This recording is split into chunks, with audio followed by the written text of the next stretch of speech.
નમસ્કાર દર્શક મિત્રો, ક્રાઇમ રિપોર્ટર્સ ટીમ ન્યૂઝમાં આપનું સ્વાગત છે। સંખેશ્વરના રૂની ગામે મકાન માલિક કામ અર્થે અમદાવાદ ગયા અને તસ્કરોએ હાથફેરો કર્યો। સંખેશ્વર તાલુકામાં હમણાંથી તસ્કરોને મોકળું મેદાન મળ્યું હોય તેવું જ દેખાઈ આવે છે।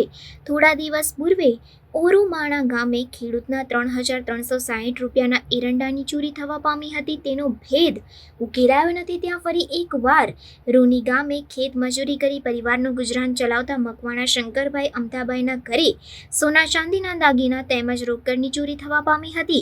શંકરભાઈ પરિવાર સાથે કોઈ કામ અર્થે અમદાવાદ ગયેલા હોય તે તકનો લાભ લઈને તસ્કરોએ કસબ અજમાવી સોના ચાંદીના દાગીના સહિત રોકડ રકમની ચોરી કરી અજાણ્યા શખ્સો ફરાર થવામાં સફળ થયા હતા। જેમાં ચાંદીના છડા 200 ગ્રામના, લકી 2 નંગ, 100 ગ્રામની સોનાની વીંટી નંગ 1, વજન ચારાની ભાર તેમજ રોકડ રૂપિયા 20,000 એમ કુલ મુદ્દામાલ 25,000ની અજાણ્યા શખ્સોએ ચોરી કરી ફરાર થઈ જવામાં સફળ રહ્યા હતા। આથી સંખેશ્વર પોલીસે અજાણ્યા શખ્સો વિરુદ્ધ ગુનો નોંધી FSLની મદદ લઈને વધુ તપાસ હાથ ધરી હતી।